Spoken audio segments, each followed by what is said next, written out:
new voter residency rules approved by the State Board of Elections are aimed at settling an election season issue that often involves college students. The rules approved Saturday would allow college students to register to vote at their campus addresses. In previous election cycles, conflicting opinions were issued by local registrars across the state on the use of dorm addresses as permanent residences by student voters. The U.S. Department of Justice must approve the rules before they can be implemented. And joining us now to discuss the issue is Suzanne Obenchain of the Harrisonburg Electoral Board. Ms. Obenchain, thanks for joining us. Sure, thanks for having me, Bob. Now, you are on the Residency Task Force, which proposed new rules to the State Board of Elections. Are you satisfied with the result? While they're not perfect and they're not exactly what I would have liked, they're better than what they could have been based on the players at the table. Okay, so it could have maybe turned out worse in your view than it did. Yes, indeed, it could have. Somewhat satisfied with the result. Now, this rule will allow students to register to vote at their college, but the U.S. Department of Justice must approve the rules before they can be implemented. So the question is will that happen before November 3rd? I don't see how it can.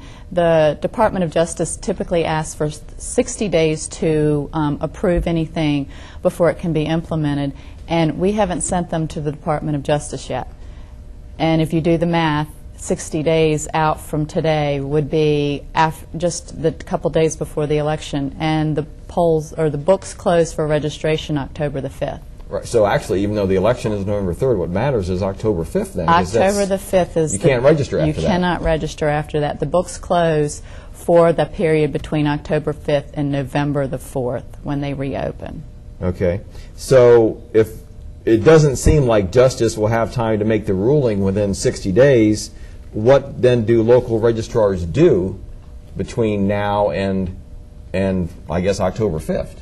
Well, last year the Harrisonburg Electoral Board adopted a policy that we intend on using this year because we don't have another policy that has been approved by the Department of Justice.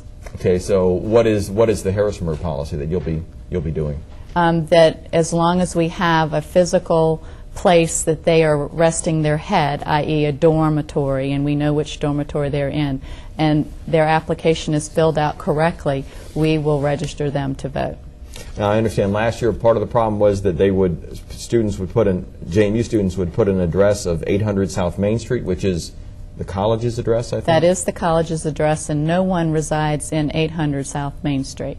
So that's why it's important for the college students, if they intend to register to vote in Harrisonburg, put their physical address or their dormitory or their apartment or a home that they live in. And I understand actually Harrisonburg's registrar is actually started today, is doing registration on Mondays and Tuesdays at JMU? Yes, for the next month through the end of September, we have the Harrisonburg Electoral Board has made arrangements with the campus to have our registrar or a member of the staff on campus 9 to 4 Monday and Tuesday through the month of September to register any students who wish to vote in Virginia or anywhere in the country for that matter. Now, as far as other registrars, would they maybe, because this policy, even though it hasn't been approved by the Department of Justice, would they maybe implement this policy now because at least it gives them some direction, even though it hasn't been approved by the Department of Justice, in lieu of, if they were confused last year, might they say, well, at least the state approved this, we'll go ahead and start implementing it this way? Each electoral board will have to address that individually.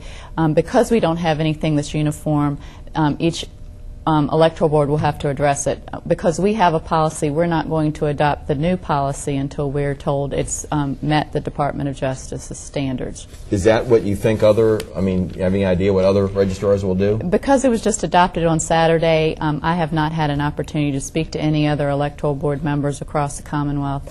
I just know what we're going to do because I've spoken to our members. Right. Now, could this issue be revisited? Absolutely. The Department of Justice can possibly not adopt it. Some individual party may decide to sue, or possibly it won't be adopted. Okay. Well, we'll see what happens. I want to thank Suzanne Obenchain of the Harrisonburg Electoral Board and the Residency Task Force for joining us. Thanks for having me, Bob. And now let's send it back to Mel in Stanton.